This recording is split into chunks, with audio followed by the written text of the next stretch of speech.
इस वक्त की बड़ी खबर आपको बता दें, आम आदमी पार्टी के सांसद राघव चड्ढा को राज्यसभा से निलंबित कर दिया गया है। उनका निलंबन विशेषाधिकार समिति की जांच रिपोर्ट आने तक जारी रहेगा।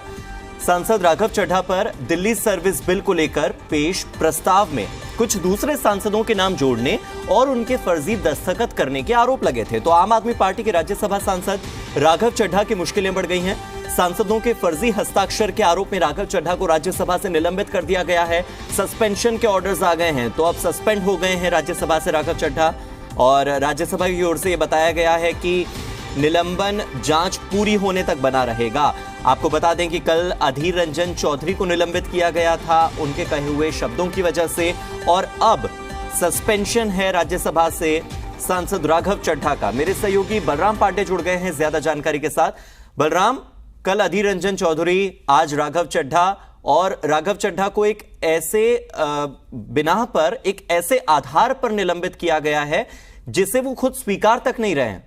वो कह रहे हैं कि मैं चुनौती दे सकता हूं, मैं कोर्ट जा सकता हूं, मैं केस लड़ सकता हूं, लेकिन ये आरोप झूठे हैं, ये आरोप गलत हैं। बिल्कुल, देखिए, आज आम आदमी पार्टी के राज्यसभा सांसद राघव चड्ढा को निलंबित किया गया है और उनका निलंबन जो है तब तक रहेगा जब तक प्रिविलेज कमेटी अपनी रिपोर्ट नहीं सौंप देती। तो कहीं ना कहीं राघव चड्ढा को एक बड़ा झटका लगा है और वो बार बार इस बात को कहते रहे हैं कि जो उन पर आरोप लगाए जा रहे हैं वो पूरी तरह से निराधार हैं और गलत हैं। हालांकि अब उन्हें निलंबित कर दिया गया है, जिसका पुरजोर विरोध आम आदमी पार्टी कर रही है, क्योंकि इससे पहले आम आदमी पार्टी के ही राज्यसभा सांसद संजय सिंह को निलंबित किया गया।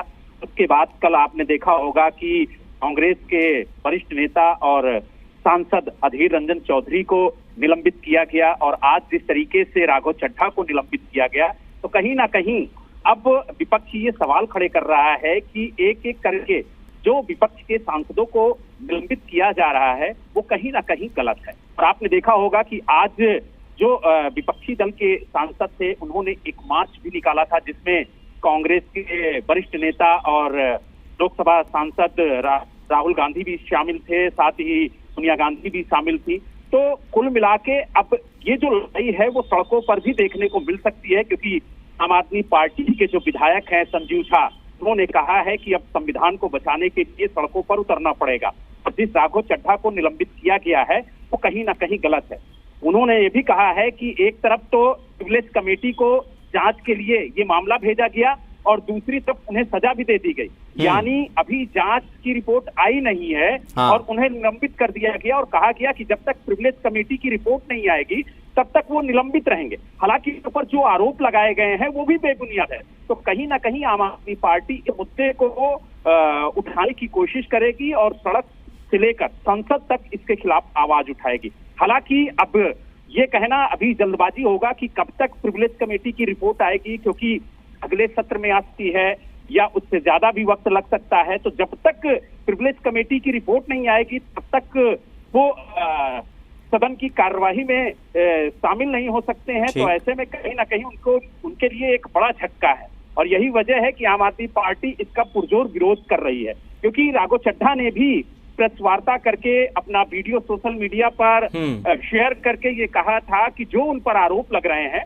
वो बेबुनियाद हैं। उन्होंने किसी विपक्ष के या यूं कहें कि बीजेपी के किसी सांसद का कोई फर्जी हस्ताक्षर नहीं किया, ना किसी के नाम का जो प्रस्ताव दिया उसमें उन्होंने हस्ताक्षर किए हैं। तो कहीं ना कहीं जो उन पर आरोप लगा कि फर्जी हस्ताक्षर करके उन्होंने नाम बढ़ाया है, तो वो उन्होंने कहा कि हमने नाम दिया है।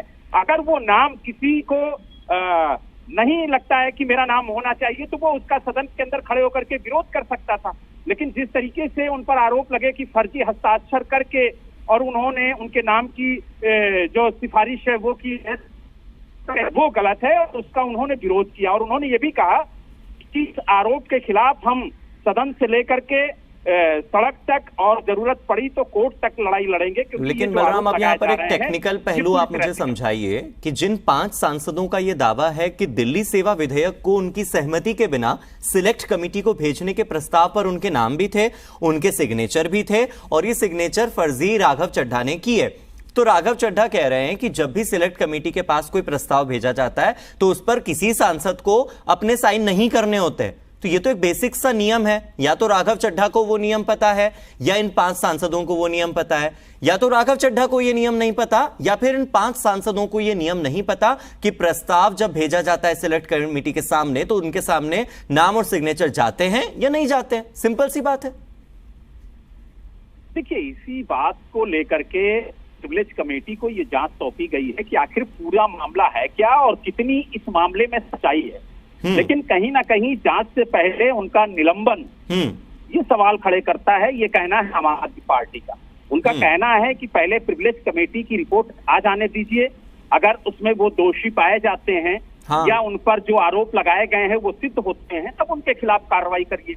एक तरफ तो आप जांच की बात कर रहे हैं, दूसरी तरफ जांच होती नहीं है, उससे पहले आप उनको निलंबित करके सजा भी दे देते हैं। तो कहीं ना कहीं इस बात को लेकर के आम आदमी पार्टी सवाल खड़े कर रही है। बलराम, राघव चड्ढा ने यह भी कहा था कि जिस तरह से राहुल गांधी की संसद की सदस्यता खत्म करने की साजिश रची गई थी, मेरे खिलाफ भी भारतीय जनता पार्टी इसी तरह का षड्यंत्र रच रही है। और लग रहा है कि ये साजिश हो, ये षड्यंत्र हो या फिर ये सामान्य सी कार्रवाई हो, चाहे ये जो भी हो, अगर ये नियम का पालन भी है तो भी बहुत जल्दी हुआ है। और एक तरफ जांच और दूसरी तरफ उस पर सजा भी दे दी गई है, निलंबन भी हो गया है। तो ये अपने आप में एक बड़ी खबर है और ये सवाल खड़े कर रही है। बहुत बहुत शुक्रिया बलराम इस जानकारी के लिए।